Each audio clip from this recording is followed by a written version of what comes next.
반갑습니다. 자, 오늘은 여러분들과 함께 지금 논리적 서술이라고 하는 부분에 대해서 특히 이제 의미에 좀 초점을 두어서 여러분들과 함께 얘기를 좀 하도록 하겠습니다. 자, 그것을 하기 전에 여러분들 8.15 광복절을 좀 해서 여러분들이 한번 이 부분을 한번 읽어 봤으면 하는 상황입니다. 신문하던 일본 검사의 말에 도산 안창호 선생님의 말씀 중에서입니다. 나는 일본의 실력을 잘 안다. 지금 아시아에서 가장 강한 무력을 가진 나라다. 나는 일본이 무력만한 도덕력을 겸하여 가지기를 동양인의 명화를 위하여서도 원한다. 나는 진정으로 일본이 망하기를 원하지 않고 좋은 나라가 되기를 원한다.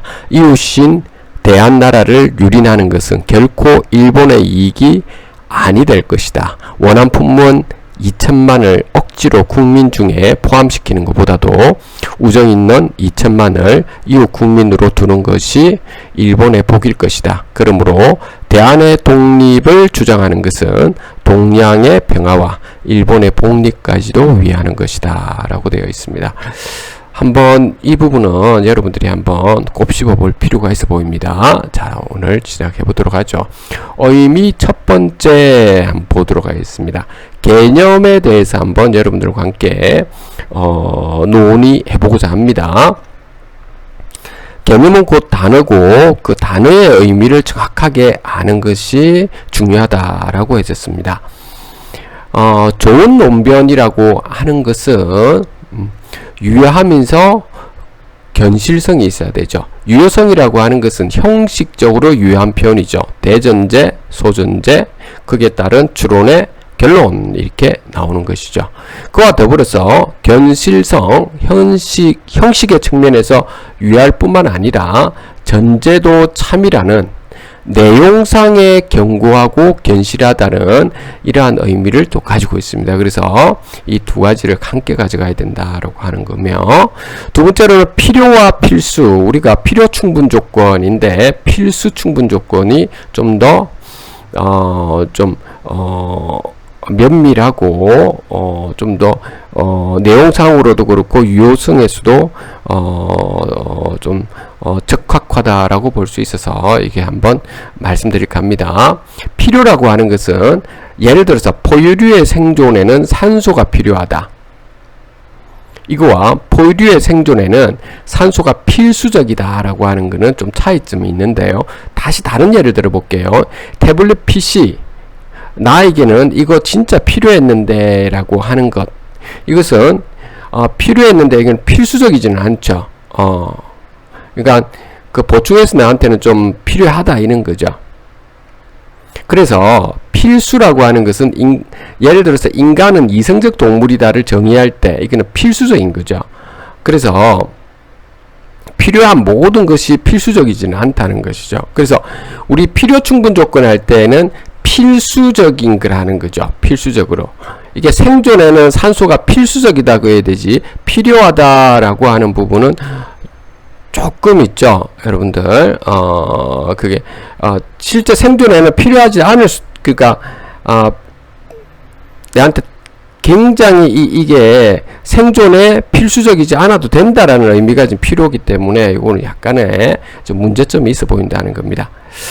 다음으로는 이제 분명한과 명료한의 요 차이점. 분명한은 클리어, 영어로는. 그리고 한 관념이나 명제는 우리의 정신에 또렷하게 나타날 때 우리는 분명하다라고 하고, 명료한 이런 뜻은 distinct라고 해서 그렇게 분명한 것만 담겨 있을 때 한 관념이나 명제는 다른 것과 구별이 될 때를 명료한 이렇게 이야기를 하게 된다라고 하는 겁니다.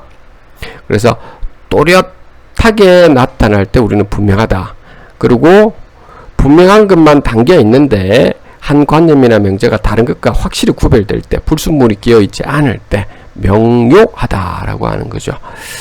그 다음에 다음으로 여기 잠재성과 실제성인데, 잠재성은 potentiality, 그 다음에 실제성을 actuality 이렇게 해서 요 차이점 보도록 하죠. 자, 우리가 형상이라고 하는 거, form이라고 하는 건데, 플라톤은 형상을 인간의 손이 닿을 수 없는 초월적인 영역에다가 데려다 놓았습니다. 그래서 세계 속에서 이루어지는 분류와 분할의 객관성을 확보하고자 했죠. 그곳에는 시간이 흐르지 않고 변화가 없는 거죠. 다시 말해서 본질, 이제 이런 부분으로 들어갔었는데, 근데 이게 문제가 뭐냐면, 실제 우리가 나타나고 있는 형상들은 있죠.